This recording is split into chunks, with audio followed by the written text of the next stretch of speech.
anchor is working from right now. The assumption is this: the Iran-US-Israel confrontation is a military problem with a military solution. Destroy the nuclear facilities, degrade the missile arsenal, collapse the axis of resistance, and Iran, weakened and humiliated, retreats back inside its borders, chastened and contained. That assumption is wrong. Not slightly wrong, not wrong in emphasis, structurally, fundamentally, and consequentially wrong. And in the next 30 minutes I am going to show you exactly why, using real numbers, real history, and the one analytical framework that Western mainstream media is constitutionally incapable of applying to this region. In 2024, I told you this was not a series of isolated escalations. I told you it was a single slow-moving war with a deliberate structure. I told you there was a trap. Most people dismissed that framing. The trap is now visible. Today I am going to tell you how it closes, and what comes out the other side will not look like what anyone in Washington, Tel Aviv, or Brussels is currently prepared to acknowledge. But before we get to the ending, we need to establish the mechanism that most analysts are missing entirely.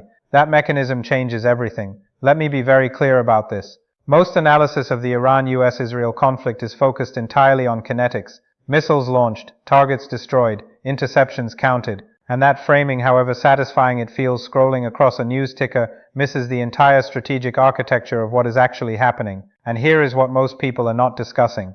This war has never been about military victory. For Iran, it has always been about cost imposition. Think about this carefully. Iran's grand strategy for the last 4 decades has been built on a single structural insight.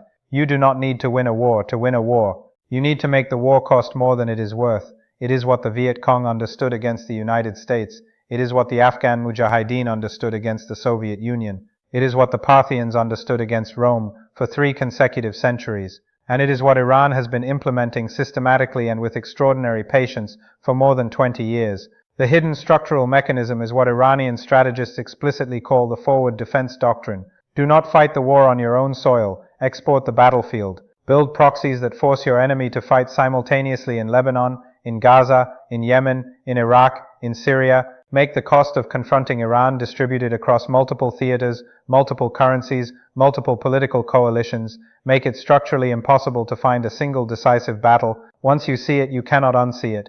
Every action that Israel and the United States has taken since October 7, 2023, has been a reaction within a framework that Iran designed and pre-positioned over 2 decades. I am not saying Iran controls every outcome. I am saying Iran built the architecture that makes every outcome more expensive for everyone else. Iran is not trying to destroy Israel. Iran is trying to exhaust Israel. Those are not the same strategy. They require completely different responses, and the West to this day is responding to the wrong one. Now let us look at exactly who is playing this game, what they are saying publicly, and what they actually want. Let us examine each actor with precision, not what they say, what they want. Iran says it wants to liberate Palestine and lead an axis of resistance against American imperialism. What Iran actually wants is considerably more pragmatic. Iran wants 3 things in this order. First, regime survival. The clerical establishment in Tehran watched every neighboring government that surrendered its weapons program, Saddam Hussein, Muammar Gaddafi, and drew the obvious historical lesson without needing a consultant. Nuclear capability is not a weapon of aggression, it is an insurance policy against regime change. Second, sanctions relief. Iran's economy under the maximum pressure campaign initiated in 2018 contracted by approximately 15% in real terms. Inflation peaked above 40% in 2023. The rial lost over 90% of its value against the dollar in a single decade. The ruling establishment in Tehran is not ideologically opposed to a deal. It is negotiating for the best possible deal from the strongest possible position. That is not fanaticism. That is, in a slightly uncomfortable way, rational statecraft. Third, regional hegemony through influence architecture, proxies, trade routes, and the implicit deterrent of an unacknowledged near-nuclear capability. Now Israel. What Israel actually wants is the permanent neutralization of the Iranian strategic threat and the consolidation of Israeli military and economic power as the uncontested hegemon of the Middle East. The Abraham Accords were not primarily a peace process, they were the diplomatic infrastructure of that hegemonic project. October 7th interrupted the second act of that project with catastrophic timing. By responding to October 7th with the scale of force it deployed, Israel handed Iran the one thing Iran could not manufacture on its own: global legitimacy for armed resistance. The framing battle which Israel was winning through the Abraham Accords process was lost in the rubble of Gaza, and framing battles at civilizational scale matter more than military engagements. Now the United States, what Washington actually wants is to disengage from the Middle East posture it has maintained since 1991, without the region collapsing in a way that disrupts global oil markets or produces a nuclear Iran that forces a complete recalculation of American deterrence commitments in East Asia. The United States does not want to fight a war with Iran. It wants someone else to fight it, preferably Israel, with American weapons, American intelligence, and American logistical support, but without American soldiers in body bags on American television before an election, because every American soldier committed to the Middle East is a soldier not positioned for the actual strategic competition with China. The Gulf states, for their part, need Iran precisely calibrated at the level of sufficiently weakened to be manageable and not 1 degree further. That is a very narrow target. They have been trying to hit it for 40 years. The real interests of all 4 actors now point toward a structural collision, and the numbers make that collision concrete. Let us now do what the television analysts almost never do. Let us use actual numbers. On April 13, 2024, Iran launched the largest direct missile and drone attack against Israeli territory in its history. The barrage involved approximately 170 Shahed drones, 30 cruise missiles, and 120 ballistic missiles, fired simultaneously across multiple vectors. The interception effort cost Israel and its allies, by multiple independent estimates, between $1 billion and $1.3 billion in a single night. The Iranian attack cost Iran somewhere between $80 and $100 million. Read those numbers again. Iran spent $100 million. The defense cost over $1 billion. That is a cost-exchange ratio of approximately 10 to 1 in Iran's favor. Every Arrow 3 interceptor fired cost approximately $3.5 million per missile. Every Iranian Shahed 136 drone cost between $20,000 and $50,000. $20,000 against a $3.5 million interceptor. That is the arithmetic of this war. Iran is not running out of drones. Iranian drone manufacturing capacity has expanded continuously since 2019, and Israeli intelligence estimates suggest Iran can produce hundreds, possibly thousands of these platforms annually, in dispersed facilities that are difficult to target comprehensively. The arithmetic of attrition does not favor the defender at these exchange ratios. Now let us address the nuclear dimension, because this is where the numbers become strategically decisive. As of assessments available through 2024, the IAEA confirmed that Iran had enriched sufficient uranium to 60% purity to produce material for approximately 3 nuclear devices, if further enriched to weapons grade. The estimated technical breakout time was assessed by American intelligence at somewhere between 1 and 3 weeks. Let me be very clear about this. Not 3 years, not 3 months, 1 to 3 weeks. That number represents a categorical change in the strategic equation that occurred quietly and incrementally, without a single major Western editorial board treating it with the urgency it deserved. Iran is not a threshold nuclear state in nomenclature. It is a threshold nuclear state in operational fact, and the window in which military action could have permanently reversed that condition closed by most credible technical assessments sometime around 2022. Everything since then has been a rearguard action, fighting a position that no longer exists. That question is the trap, and we are now ready to see it fully. The structural logic of this conflict maps, with uncomfortable precision, onto one of the longest strategic stalemates in the history of organized warfare. Rome versus Parthia. Beginning in the 1st century BC and continuing across 300 years, Rome, the dominant military and economic power of the known world, repeatedly attempted to neutralize the Parthian Empire on its eastern flank. Rome had the superior legions, the superior logistics, the superior engineering, the superior economy, and Rome could not conquer Parthia, not across 3 centuries of sustained effort. Parthia used strategic depth, cavalry harassment, and the systematic destruction of Roman supply lines to make every Roman advance catastrophically expensive before a single fortified city was reached. At the Battle of Carrhae in 53 BC, the Parthians annihilated a Roman army of approximately 35,000 men using exactly these tactics. Rome never occupied Parthian core territory, not once, not in 3 centuries. Now compare this to Iran. Iran has a land area of 1.648 million square kilometers, with terrain that includes the Zagros and Alborz mountain ranges, creating natural defensive corridors of extraordinary depth. Its population of approximately 88 million people has demonstrated a capacity for nationalist mobilization that consistently confounds Western assumptions about regime unpopularity, translating into strategic vulnerability. And it has one capability the Parthians did not possess: proxies, forward deployed proxies in Lebanon, in Yemen, in Iraq, in Syria, each one a pre-positioned extension of Iranian deterrence that must be neutralized before any attacker can even approach the Parthian heartland.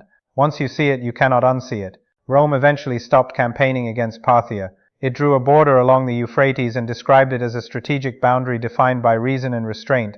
History recorded it as the exhaustion of imperial ambition, against a power that had correctly calculated how to make the cost of conquest unbearable. The United States and Israel are approaching the same inflection point. The public language of resolve has not yet caught up with the private calculations of exhaustion, and that gap between what is said publicly and what is known privately is itself a structural component of the trap. This is the trap. Follow the logic carefully because it operates simultaneously on two levels, and both levels reinforce each other. Level 1 is the military trap. If the United States and Israel launch a comprehensive military strike against Iran's nuclear facilities, what is the actual outcome? Iran does not surrender. The Fordo enrichment facility sits beneath approximately 80 meters of solid mountain rock. The American massive ordnance penetrator has a demonstrated penetration depth of approximately 60 meters under optimal conditions. A comprehensive strike on Iran's nuclear program would set it back by 2 to 4 years. Not permanently, 2 to 4 years. And in those 2 to 4 years, Iran would accelerate the program, harden remaining facilities, and make the political decision to cross the final threshold to an actual weapon, because the implicit deterrent of near-nuclear capability would have demonstrably failed.